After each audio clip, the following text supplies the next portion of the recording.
सच्चिदानन्दरूपाय विश्वोत्पत्त्यादिहेतवे तापत्रय विनाशाय श्रीकृष्णाय वयं नमः। भगवत चरणानुरागी भक्तगण, देवर्षि नारद जी विशाला क्षेत्र में पहुँचे हैं और उनको देखकर सनकादिक ऋषि उनके समीप सत्संग की इच्छा से पहुँचते हैं और जब देखते हैं कि नारद जी अति व्यथित और चिंतित हैं तो सनकादिक ऋषि देवर्षि नारद जी से उनके चिंतातुर होने का कारण पूछते हैं। तब देवर्षि नारद जी अपने अग्रजों सनकादिक से यह अवगत कराते हैं कि हे अग्रजों, मैं पृथ्वी लोक में सत्संग की इच्छा से गया था कि उस लोक में भगवत चर्चा के रसिकगण मिलेंगे, संतगण मिलेंगे, तो उनसे भगवत कथामृत सत्संग के द्वारा पान किया जाएगा। किंतु जब मैं पुष्कर, प्रयाग, काशी, गोदावरी, हरिद्वार, कुरुक्षेत्र, श्रीरंग सेतुबंध, रामेश्वर आदि सभी तीर्थ स्थानों में विचरण किया, लेकिन मेरे चित्त को कहीं भी शांति नहीं मिली। चित्त को शांति क्यों नहीं मिली, नारद जी बता रहे हैं कि ना पश्यम कुत्रचिच्छर्मं मनः संतोषकारकं कलिना धर्म मित्रेण धरेयं बाधिताधुना। सत्यं नास्ति तपः शौचं दया दानं न विद्यते उदरं भरिणो जीवा बराकाकूटभासिनः। नारद जी कहते हैं कि हे अग्रजों, इस समय अधर्म के सहायक कलयुग में प्रायः सत्य, तप, पवित्रता, दया, दान आदि कुछ भी शेष नहीं बचा है। और जो मानव प्राणी हैं, मानव जीव हैं, वो अपना पेट पालने में लगे हुए हैं। माता पिता अपनी संतानों को वही विद्या अध्ययन कराते हैं जो उनके उदर पोषण के लिए उपयुक्त हो। मातु पिता बालकन पढ़ावहीं, उदर भरई सोई धर्म सिखावहीं। वो माता पिता पूरा कुटुंब अपना पेट पालने में ही समय व्यतीत कर पाते हैं। सत्कर्म विलुप्त हो रहा है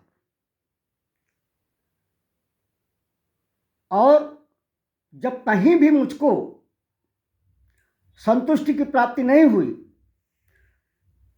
तो मैं व्यथित होकर मैंने संतों, ऋषियों और महात्माओं को ढूंढना प्रारंभ किया कि शायद संतों, ऋषियों और महात्माओं के पास जाने पर सत्संग की प्राप्ति होगी, लेकिन वहाँ जो मैंने देखा कि संत असत्यभाषी हो गए हैं, प्रमादी और आलसी हो गए हैं, मंदबुद्धि हो गए हैं, भजनहीन हो गए हैं और उपद्रवग्रस्त हो गए हैं। संत आपस में ईर्ष्यालु हो गए हैं और उनमें पूरे लक्षण पाखंड के व्याप्त हो गए हैं। जिन संतों पर धर्म धारण का दायित्व है, जिन संतों पर धर्मोपदेश का दायित्व है, वे संत अपने उस दायित्व का भली भांति पालन नहीं कर रहे हैं। संतों की यह स्थिति हो गई है कि मिथ्यारंभ दंभ रत जोई, ता कहूँ संत कहत सब कोई।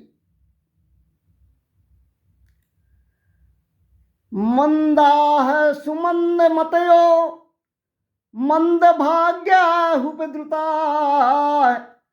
पाखंड निरता है संतो विरक्ता है सपरिग्रहा है। जिन संतों को धर्म का पालन करना चाहिए, वो अपने वेश की आड़ में पापाचार कर रहे हैं। कहने को तो संत हैं और संत सर्वथा विरक्त होता है, किंतु संत धन संग्रह और सुख सुविधाओं के संग्रह में लिप्त हैं। जिन संतों के पास जितना अधिक वैभव है, कलयुग में वो संत उतना ही महान माना जा रहा है। मैंने पृथ्वी लोक में जो संत अपने को विरक्त कहते हैं, उनके बड़े बड़े भवन अवलोकित किए। मैंने जब लोगों से जिज्ञासा व्यक्त की कि ये बंगला किसका है, तो पता चला नाम है त्यागी जी, किंतु बंगला त्यागी जी का है।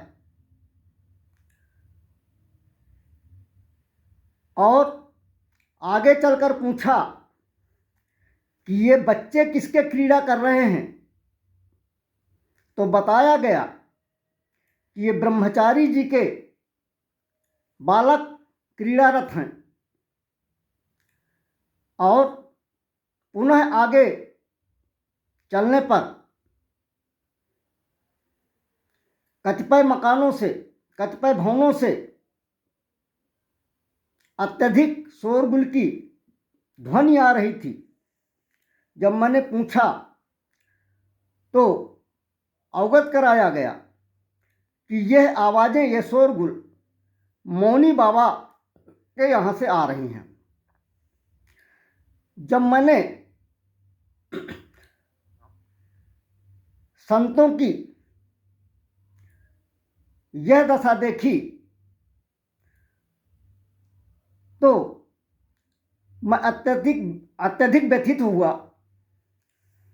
संतों की कलयुग में यह स्थिति मेरे द्वारा देखी गई कि तपसी धनवंत दरिद्र ग्रही, कलि कौतुक तात न जात कही।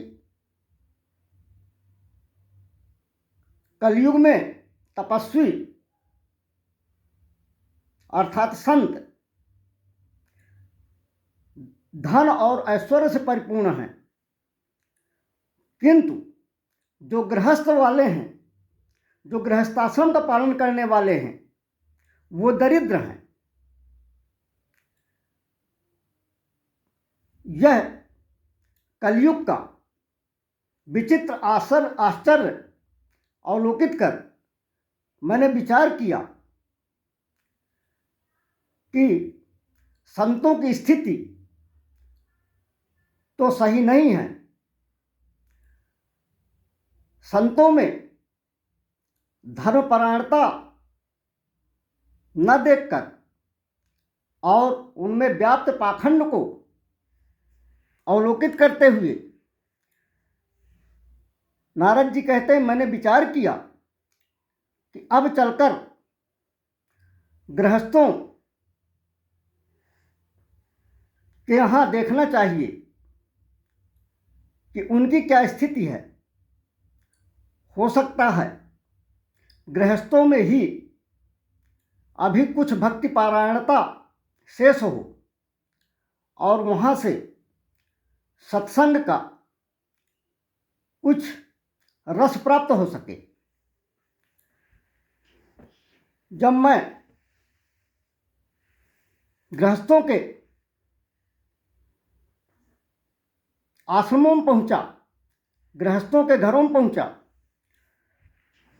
तो वहां की स्थिति ये देखी कि सुत मानहि मातु पिता तबलो, अबलानन दीख नहीं जबलों, ससुरारी पियारी लगी जब ते, रिपुरूप कुटुंब भये तब ते। संतानें अपने माता पिता को तभी तक मानती हैं जब तक माता पिता से उनकी स्वार्थ की पूर्ति हो रही है, और जैसे ही वे अपने पैरों पर खड़े हो जाते हैं और अपनी कमाई का स्रोत तलाश लेते हैं, तो वो माता पिता को नहीं मानते हैं। और अगर कुछ मानते भी हैं तो तभी तक माता पिता का कुछ सम्मान करते हैं जब तक उन्होंने शादी नहीं की है, और शादी होते ही वे माता पिता की उपेक्षा करने लगते हैं। कलयुग में मैंने संतानों की यह स्थिति देखी है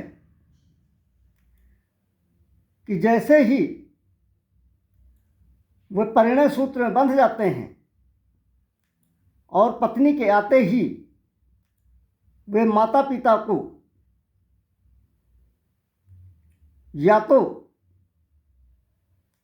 कटु शब्दों द्वारा या शारीरिक बल द्वारा अपमानित करते हैं, अथवा घर से निकालकर किसी अनाथाश्रम में डाल देते हैं। और कोई कोई संतानें तो माता पिता और वृद्धों को घर से निकाल देती हैं और वे अनाथों की तरह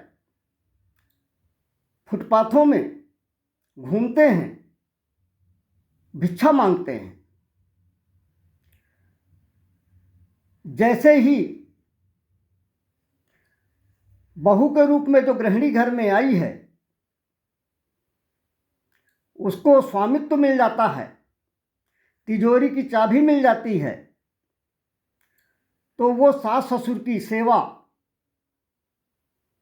नहीं करती है, उनकी उपेक्षा करती है। और घर में प्रभुता संपन्न होने पर, अधिकार की प्राप्ति होने पर वो अपने पति के कान फूंकना शुरू कर देती है और अनावश्यक रूप से सास ससुर की बुराई मनगढ़ंत तरीके से करना शुरू करती है। और इस प्रकार से वो जो नवविवाहिता आई है, घर में थोड़ा सा अधिकार मिलते ही माता पिता से संतान के संबंध खराब करना प्रारंभ कर देती है। और अंततः यह स्थिति आती है कि कलयुग के प्रभाव से वह संतान उस पत्नी के आकर्षण में इतना आकर्षित रहता है कि वो माता पिता को तिरस्कृत, अपमानित व व्यथित करता है। और यदि थोड़ी बहुत सज्जनता है तो घर के किसी एक कोने में डाल देता है, किंतु घर के एक कोने में डालने के उपरांत माता पिता से कोई न तो संवाद करता है और न उनके कोई हालचाल पूछता है। और यदि नितांत नैतिकता का अभाव हो गया है तो माता पिता को घर से निकालकर बाहर करते हैं। इस प्रकार से गृहस्थों में मैंने यह पापाचार देखा। गृहस्थों में जब से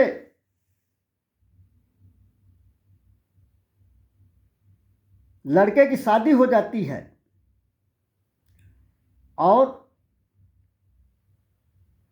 ससुराल वालों से स्नेह बढ़ता है तो उस ससुराल से इतना स्नेह बढ़ता है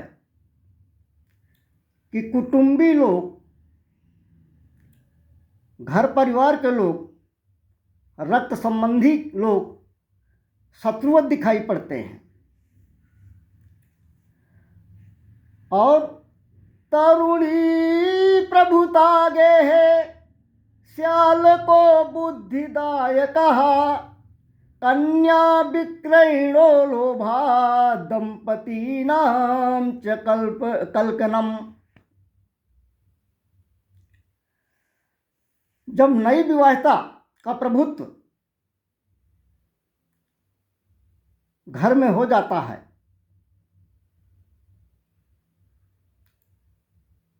तो घर वालों से, माता पिता से, परिवार वालों से उस पति के और जिन माता पिता ने पालन पोषण किया है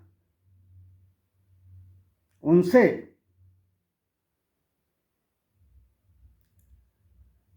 संबंध विपरीत हो जाते हैं। घर में जब कोई सांस्कृतिक या सामाजिक या धार्मिक क्रियाकलाप किया जाना है तो वो संतान माता पिता, परिवार और कुटुंबियों से राय नहीं लेता है। उस समय वह अपने साले से सलाह लेता है और साले की राय से ही सब काम होता है। शादी संबंध अब संस्कार के अनुसार न होकर सौदेबाजी के आधार पर होते हैं। अर्थात जिस प्रकार जानवरों की बोली क्रय विक्रय के लिए लगती है उसी प्रकार जो ज़्यादा धन देता है उसके यहाँ संबंध तय होता है। और इस प्रकार शादी धर्म और संस्कार के आधार पर न होकर सौदेबाजी के आधार पर होती है, जिसके कारण समसमधि देखे हम आजू का भाव समाप्त हो चुका है। और जब इस प्रकार विषम संबंध होते हैं, बेमेल संबंध होते हैं, वैचारिक सामंजस्य से रहित संबंध होते हैं, तो वो परिवार अत्यधिक टिकाऊ नहीं होते हैं और कालांतर में उनका संबंध विच्छेद होता है। इस प्रकार जब मैंने ये हाल देखा तो मुझको बड़ा ग्लानि हुई और मैंने सोचा कि क्या किया जाए। तभी मुझे विचार आया कि भगवान कन्हैया की, भगवान श्री कृष्णचंद्र जी की क्रीड़ा स्थली ब्रजभूमि चलकर देखता हूँ। अब नारद जी ब्रजभूमि में आए हुए हैं, तब तक कलयुग के संबंध में एक गीत गा लेते हैं, तत्पश्चात आगे की कथा कहने का अगले चरण में प्रयास करेंगे। नई सदी में मिल रही दर्द भरी सौगात, बेटा कहता बाप से तेरी क्या औकात, पानी आँखों का मरा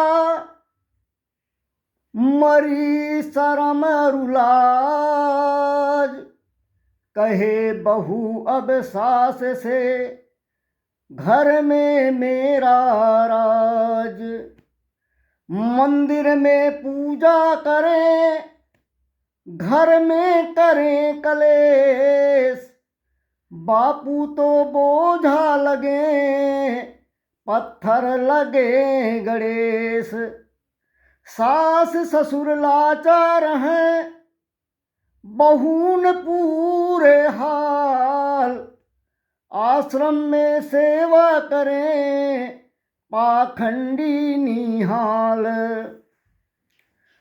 अब तो अपना खून भी करने लगा कमाल, बोझ समझ माँ बाप को घर से रहे निकाल, माँ की ममता बिक गई बिके पिता का प्यार, मिलते हैं बाजार में वफा बेचते यार, भाई भाई में हुआ अब कुछ ऐसा बैर, रिश्ते टूटे खून के प्यारे लगते गैर, रिश्तों को यूं तोड़ते जैसे कच्चा सूत, सूत बंटवारा सुन बंटवारा माँ बाप का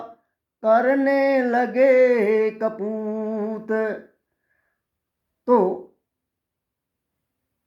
इस कलयुग में युग प्रभाव के कारण बुद्धि चित्त और मन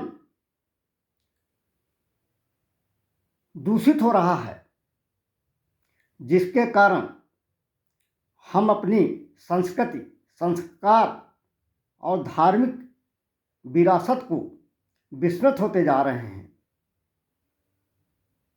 इसलिए आवश्यक है कि हम धर्म का आचरण करें, भगवत चरणों में प्रीति करें, कर्म करने के साथ साथ हम अपने धर्म और संस्कारों का अनुकरण करें। तभी इस कलयुग के प्रभाव से मुक्ति मिल सकती है और हम मानव धर्म का, सदाचरण का, सत्कर्म का पालन करने में समर्थ हो सकते हैं। बोलिए वृंदावन बिहारी लाल की जय। बोलिए लाडली राधा जू की जय। बोलिए सीता रामचंद्र भगवान की जय। बोलिए शंकर पार्वती मैया की जय। बोलिए धर्म की जय हो, अधर्म का नाश हो, प्राणियों में सद्भावना हो, विश्व का कल्याण हो, धरती मैया की जय हो, गौ माता की जय हो, गंगा मैया की जय हो, भारत माता की जय हो। बोलिए राधे राधे।